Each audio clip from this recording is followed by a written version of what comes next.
Hello. मैं एक certified area auditor हूँ with the background of electrical engineering. इस वीडियो में हम transformer efficiency and loss of efficiency पर चर्चा करेंगे। किसी मशीन की एफिशिएंसी आउटपुट बाय इनपुट होता है और आउटपुट यदि कम होने लगे तो एफिशिएंसी ऑफ कोर्स घटेगा। ट्रांसफार्मर की एफिशिएंसी या किसी भी इलेक्ट्रिक मशीन की एफिशिएंसी उसके हीटिंग पर बहुत हद तक डिपेंड करता है। ट्रांसफार्मर का कोई भी हीटिंग इलेक्ट्रिक मशीन का हीटेड पार्ट, कोर, वाइंडिंग और इंसुलेशन, कोर वाइंडिंग और इंसुलेशन अपने सराउंडिंग से में कंडक्शन, कन्वेक्शन और रेडिएशन के माध्यम से हीट डिसिपेट करते हैं। किसी दो सरफेस के बीच जो हीट कंडक्टिंग मीडियम से सेपरेटेड हो, किसी दो सरफेस के बीच जो हीट कंडक्टिंग मीडियम से सेपरेटेड हो, हीट फ्लो इक्वेशन को हम इस तरह से व्यक्त कर सकते हैं। Q con is equal to θ1 minus θ2 by R theta, जहाँ Q con heat dissipated by conduction, W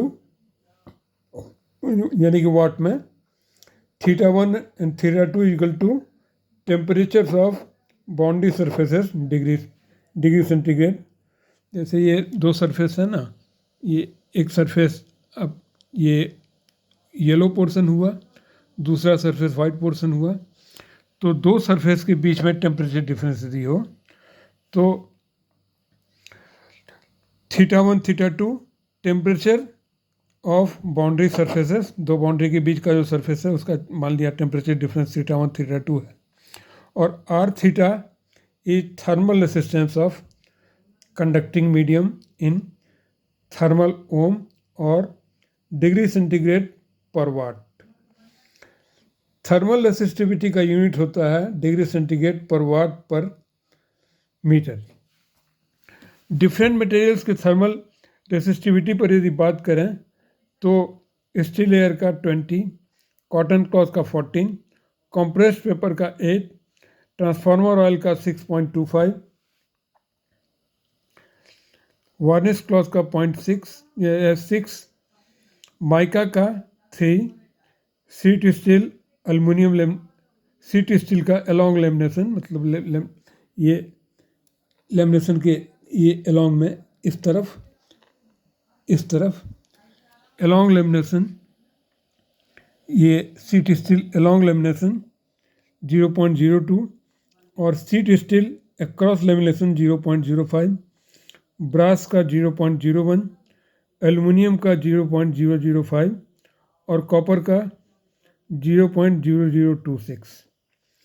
तो जिसका थर्मल रेसिस्टिविटी जितना ज़्यादा होगा तो वह हीट डिसिपेट करने में उतनी ही उसमें कठिनाई होगी। तो हम देख रहे हैं कि स्टील एयर का थर्मल रेसिस्टिविटी सबसे ज़्यादा है। तो इसमें एक बात तब ध्यान देने की है कि यदि किसी पेपर इंसुलेशन के बीच में, ये इंसुलेशन के बीच में यदि एयर पॉकेट आ गया तो वहाँ पर हीट वहाँ से डिसिपेट नहीं हो पाएगा, और हीट डिसिपेट नहीं होगा तो वह कोर को और वाइंडिंग को ज़्यादा हीट करेगा। तो कोर के लॉस में तो अंतर नहीं पड़ेगा, लेकिन वाइंडिंग टेम्परेचर इंक्रीज करने से लॉसेस बढ़ेगा और आउटपुट घटेगा, जिससे ट्रांसफार्मर या किसी मशीन की, इलेक्ट्रिक मशीन की एफिशिएंसी घटेगी।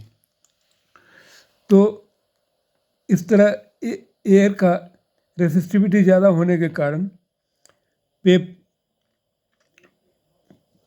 एयर पैकेट यदि इंसुलेशन के बीच में हो तो मशीन पर डिसॉस्टर्स इफेक्ट हो सकता है और मशीन जल भी सकता है। इसके अलावे ट्रांसफार्मर ऑयल में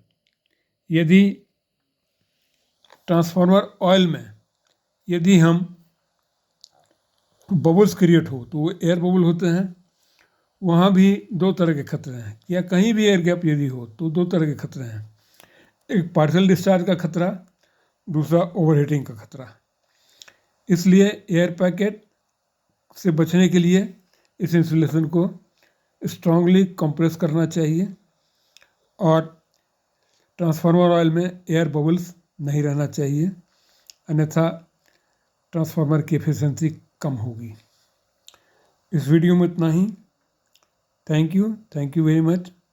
please like, comment, share and subscribe the video. Thank you very much.